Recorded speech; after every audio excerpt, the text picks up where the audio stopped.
सलाम अलैकुम। अभी रिसेंटली एक सीरीज लॉन्च की गई है इंडिया के ताउन से, पाकिस्तानी एक्टर्स ने बनाई है, जिसका नाम है बरज़क। और ये सीरीज इतनी खतरनाक है कि हमारे माशरे का बेड़ा गर्क करके रख देगी ये। इसी सिलसिले में मैं कुछ वीडियोस आपको दिखाने वाला हूँ। आप वीडियो कंप्लीट देखिए और उसके बाद अपनी राय का इजहार कीजिए। चलिए वीडियो की तरफ चलते हैं। हम जिन्स परस्ती यानी लवातत का अमल ज़िना से भी ज़्यादा बदतर है और तारीख़ के अंदर पहली बार इसकी शुरुआत हज़रत लूत अलैहिस्सलाम की कौम ने की थी। और अल्लाह ताला ने इस बदतरीन जुर्म की सज़ा के अंदर इनकी पूरी बस्ती को ऊपर उठाकर उलट दिया और वापस ज़मीन पर पटक दिया। और इसके बाद इन पर पत्थरों की बारिश बरसाई गई, क्योंकि ये अमल अल्लाह को इस कदर नापसंद है। और ये शदीद अजाब आने वाली नस्लों की इबरत के लिए था। इनको ये बताना था कि शैतान क्योंकि ख़ुद को और अपनी नस्ल जिन्नात को इंसानों से बेहतर समझता है, तो ये आगे भी तुम्हें ऐसे ही गुमराह करके तुम्हारी नस्ल को बदलने की और तुम्हारे फैमिली सिस्टम को तोड़ने की कोशिशों के अंदर लगा रहेगा। तुम्हें हम जिन्स परस्ती की लानत के अंदर मुब्तला कर देगा, जो कि ख़ुद तुम्हारे इंसान होने और अल्लाह की भी तौहीन है, जिसने इस जिस्म को कुदरती तौर पर ऐसा नहीं बनाया। कुरान करीम ने इस किस्से को जिक्र करके रहती दुनिया तक एक मिसाल कायम की और बता दिया कि ऐसे लोगों की असल सज़ा यही है कि इन्हें आसमान तक उठाकर ज़मीन पर मार दिया जाए या दोनों को कत्ल कर दिया जाए। मगर दुनिया के किसी भी इस्लामी मुल्क के अंदर अभी तक ये सज़ा राइज नहीं है, क्योंकि अगर ऐसा होता तो आज हमें ये दिन ना देखना पड़ता कि वो मुल्क जिसे बनाया ही इस नारे से गया था कि पाकिस्तान का मकसद क्या, ला इलाहा इल्लल्लाह, यानी एक अलग मुस्लिम रियासत जहाँ पर 99% मुसलमान मौजूद हों, वहाँ एक के बाद एक सोशल मीडिया ऐप्स पर और मेन स्ट्रीम मीडिया, ये चीज़ आप सबको पता है कि टिकटॉक ने जो माशरे का बेड़ा गर्क किया है, और ये स्पेशली जो एक कम्युनिटी है जो हमारे माशरे के ऊपर धब्बा है, इन लोगों को बहुत ज्यादा प्रमोशन मिली है टिकटॉक के ऊपर। बाद कई LGBT फिल्म्स को फॉरेन फंडिंग से मुसलसल बनाया जा रहा है, जिस पर काफ़ी लोगों ने तनकीद भी की थी। यहाँ तक कि अब ड्रामास के अंदर भी इन्हें सरेआम प्रमोट किया जा रहा है, जिसे बच्चे, औरतें और कम उम्र नौजवान सब घरों में बैठकर देखते हैं। चाहेगा कि आप बाबा की तरह कपड़े पहनो, बातें करो, मर्द बन के रहो और बाबा की तरह ऑफिस जाओ, बहुत सारे पैसे कमाओ, और शायद कभी ये भी होगा कि आपका दिल चाहेगा कि आप ये सीन देख के मुझे यकीन करें कि इतना अफसोस हुआ कि इस बंदे को आप एक मज़ाहिया, एक फनी करैक्टर में अपने बच्चों को दिखाते हैं, ठीक है, बुलबुले आप सबने देखा होगा, और ये बंदा इस तरह की बातें कर रहा है। मेरे बेटे रहोगे। फॉरेन फंडेड NGOs ऐसे लोगों को मीडिया पर लाकर एक्टिविस्ट के तौर पर प्रमोट कर रही हैं और इस हम जिस परस्ती को बाकी नौजवान नस्ल के लिए रोल मॉडल बनाना चाहती हैं। एक आर्ट की सूरत सबलिमिनल मैसेजेस को इनके सबकॉन्शियस माइंड के अंदर ट्रांसफ़र किया जा रहा है। ये सब करने के बावजूद भी जब पाकिस्तानी सोसाइटी ने इसे एक्सेप्ट नहीं किया, सोशल मीडिया और मेन मीडिया पर इसके खिलाफ बाइकआउट की आवाज़ उठी, तो इन लोगों को इस वक्त अंदाज़ा हो चुका है कि फ़िलहाल यहाँ पर कोई दाल गलने वाली नहीं है, क्योंकि सोसाइटी पर अभी कई साल मज़ीद काम करना बाकी है। क्योंकि इस सोसाइटी के अंदर अभी भी उलमाए हक और सिविलाइज्ड लोग मौजूद हैं, जो कि इस तरह के घनौने काम की सपोर्ट कभी नहीं करेंगे। हाँ, लेकिन इनके बाद आने वाली इनकी अगली नस्ल हमारा असल टारगेट होगी। यही सोचकर एक पाकिस्तानी हम जिन्स परस्ती पर बना एक घटिया और गलीज़ तरीन ड्रामा, जिसकी कास्टिंग, राइटिंग, शूटिंग, डायरेक्शन सब कुछ पाकिस्तान में हुई है, लेकिन इसे ऑन एयर किया जा रहा है हमारे पड़ोसी मुल्क इंडिया के अंदर। इस ड्रामा के लिए फंडिंग की है ZEE5 नामी कंपनी ने और इसके राइट्स इसको बेच दिए गए हैं। इस फिल्म के अंदर हम जिन्स परस्ती, फहाशी और बेहयाई के ऐसे मनाजिर हैं कि अल्लाह की पनाह।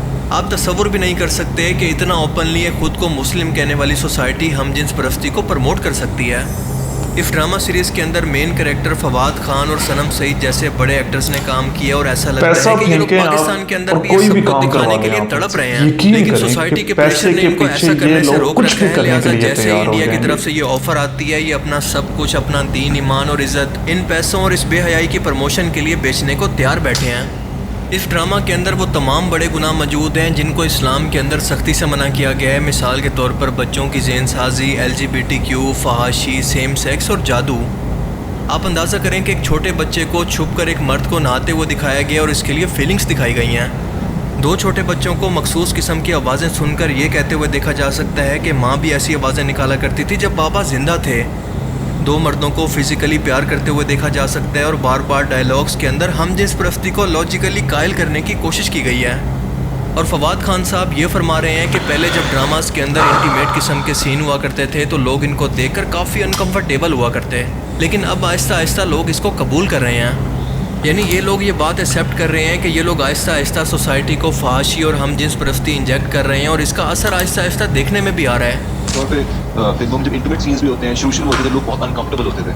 आहिस्ता आहिस्ता over the time they started getting used to it. इस ड्रामा की कहानी एक ऐसे बुजुर्ग शख्स पर बेस करती क्या है कर जिसकी क्या रहे बीवी हैं मर भाई? चुकी है और वो ये इन सोचता है लोगों कि को वो इतनी दोबारा समझ बरज़क नहीं से आती वापस कि भाई आकर हम इससे पैसे शादी के लिए करेगी, कुछ भी करने जो के कि लिए सीधा तैयार हैं सीधा इस्लामी बहैसियत तालीमात के मुसलमान, खिलाफ है, बहैसियत क्योंकि एक्टर। बरज़क आपके कुछ जिंदों को मुर्दों से अलग यार करती है और ये जो भी लोग शख्स एक बार इस दुनिया से चला गया इंतहा तो वो कर कभी दिए भी इन वापस लोगों नहीं ने आ यार। सकता। ये अल्लाह का फैसला है जो कि कभी नहीं बदल सकता। इस बरज़क ड्रामा के टेक्स्ट के ए पर गौर करें तो आप साफ साफ फ्री मेसनरी सिंबल को देख सकते हैं, जो कि ये बता रहा है कि इस ड्रामा की फंडिंग असल में इन सीक्रेट सोसाइटीज़ की बातें तरफ से हुई है, सुनें जो जी। कि शैतान का एजेंडा लेकर इसे पूरी दुनिया के अंदर फैलाना चाहते हैं। इसके अलावा इसका नाम भी चुनकर रखा गया है, यानी बरज़ख। बरज़ख वो जगह है जो कि इंसान की मौत के बाद क़यामत के आने से पहले इसके रहने का मकाम होता है, और ये बरज़ख इंसान की कब्र ही होती है, जो जहन्नमी शख्स के लिए आग का बिस्तर और नेक शख्स के लिए जन्नत के बाग की तरह होती है। जहन्नमी शख्स को एक खिड़की से अपना हमेशा का मकाम यानी दोज़ख दिखाकर आग के बिस्तर पर क़यामत तक के लिए जलने के लिए छोड़ दिया जाता है, जबकि नेक शख्स को जन्नत के अंदर इसका घर दिखाकर बाग की तरह एक पुरसकून जगह पर बिस्तर पर सुला दिया जाता है जब तक कि क़यामत ना आ जाए। एक हम जिस परस्ती के ड्रामे का इस्लामी नाम इस्लाम रखना, का जो कि अल्लाह मजाक की बना के हदूद रख को दिया चैलेंज यार। इन करके लोगों इनको ने तोड़ हमारी रहा हो या नाम सोसाइटीज देने को का तबाह मकसद ये करके रख पैगाम दिया देना और है कि हम दुनिया के गफलत की अंदर नींद तुम में लोग सो भी रहे हैं। बरज़ख की तरह अपना मकाम या ज़िंदगी गुजारने का तरीका खुद चुन सकते हो। तुम्हें किसी भी दीनी तालीमात को फॉलो करने की कोई ज़रूरत नहीं, तुम आज़ाद हो, और यही तो शैतान की तालीम है। इसके अलावा इस ड्रामा के अंदर स्टैनिक वर्शिप के दौरान पहने जाने वाले ड्रेसेस और इसी तरह के इवेंट्स देखे जा सकते हैं। इस ड्रामा के कितने ने साडे मौलवी, कितने गए इस्लाम के ठेकेदार भाई, किधर हैं आप? सत्तू पी के सो रहे हैं, हलवा खा के सो रहे हैं, आपको ये चीज़ें नज़र नहीं आती? आप सिर्फ इसी चीज़ पे लड़ रहे हैं कि रफ़ा यदैन करना है या नहीं करना, टखनों से ऊपर शलवार होनी चाहिए कि नहीं, यारवीं मनानी है कि नहीं मनानी। आप अपने पीरों को जो है ना वो पकड़ के बैठे हुए, आपको ये चीज़ें नज़र नहीं आ रही जो माशरे का बेड़ा गर्क कर रही हैं? आप लोगों की गैरत किधर है? आप ये चीज़ों के ऊपर बाइकाट क्यों नहीं करते, क्यों नहीं निकलते बाहर? आप ये इतने इतने बड़े काम हमारे पास मीडिया के ऊपर हो रहे हैं और तुसी बस हलवा खा के सत्तू पी के तो सुते पे हो। तुसी, मैं किन लोगों को कह रहा हूँ? मैं उन लोगों को कह रहा हूँ जिनका खुद अपना काम यही है, जो मदरसों में बेचारे मासूम बच्चों के साथ बदफैलियां करते हैं। वो लोग उठेंगे इस चीज के लिए जिनका अपना सिस्टम इसी चीज के ऊपर चल रहा है। सेक्शन के अंदर देख लें, जो कि अभी भी सोशल मीडिया पोस्ट पर इस गंद को कमेंट्स के जरिए सपोर्ट कर रहे हैं कि ये तो बस एक आर्ट है। इस ड्रामा का डायरेक्टर वही शख्स है जिसने इससे पहले चुड़ैल्स नाम के एक वल्गर किस्म का शो बनाया है, जिसके अंदर LGBT और सेम सेक्स को प्रमोट किया गया। एक माशरे के अंदर फहाशी और गुनाह को आम करना एक ऐसा गुनाह है जिसकी कुरान करीम के अंदर सख्त किस्म की वही सुनाई गई है, और ऐसे लोगों को जहन्नुम का हकदार कहा गया है। जिन लोगों तक ये ड्रामा पहुंचेगा वो इससे मुतासिर होंगे, इन लोगों का गुनाह भी इन लोगों के सर होगा जो कि इसको लॉन्च करने वाले हैं, और क़यामत के दिन जहन्नुम की सूरत हमेशा का अज़ाब इनको अलग मिलेगा। ये सत्तू पी के हम हलवा लोगों को खा के करना सो ये रहे हैं, चाहिए इनको कि शर्म नहीं शैतानियत के आती। मुतालिक अपने बच्चों को भी अवेयरनेस दें, और जहाँ पर भी हो सके सोशल मीडिया, पर्सनल कन्वर्सेशन, हर एक जगह पर इसके खिलाफ आवाज़ उठाकर इसका बाइकआउट करें और इन लोगों को बता दें कि हम ये सब किसी भी सूरत कबूल नहीं करेंगे, हम ये कभी नहीं होने देंगे। हम हक की अल्लाह ताला आवाज हमें उठाते समझने की और रहेंगे नेक अमल करने की और आप तौफीक सब अता तक फरमाए। अपनी आवाज पहुंचाते आमीन। रहेंगे। मैं आप सबसे दरख्वास्त करता हूं, रिक्वेस्ट करता हूं, प्लीज़ इन चीज़ों का बाइकाट करें, इनको रिपोर्ट करें ज़्यादा से ज़्यादा, और किसी के ऊपर आप ये ना सोचें कि कोई बाहर से ताकत आएगी और हमारे लिए चीज़ें सारी सीधी कर देंगी। हम जब तक खुद नहीं उठेंगे कोई भी चीज़ सीधी नहीं होगी। और मुझे अफसोस है हमारे उलमा क्राइम पे जो खुद इस गंदे घनौने काम का हिस्सा है, वो लोग क्या आवाज़ उठाएंगे। आप सबसे दरख्वास्त है कि आप इस चीज़ को ज़्यादा से ज़्यादा रिपोर्ट करें, ज़्यादा से ज़्यादा इसके ख़िलाफ़ आवाज़ उठाएं, ताकि कल को खुदा न खास्ता हमें अपने घरों में ये चीज़ देखनी पड़े। अपना और अपने प्यारों का ख्याल रखिएगा। मिलते हैं एक अनदर वीडियो में। चैनल को सब्सक्राइब कर दीजिएगा, वीडियो को लाजमी शेयर कीजिएगा। सलाम अलैकुम।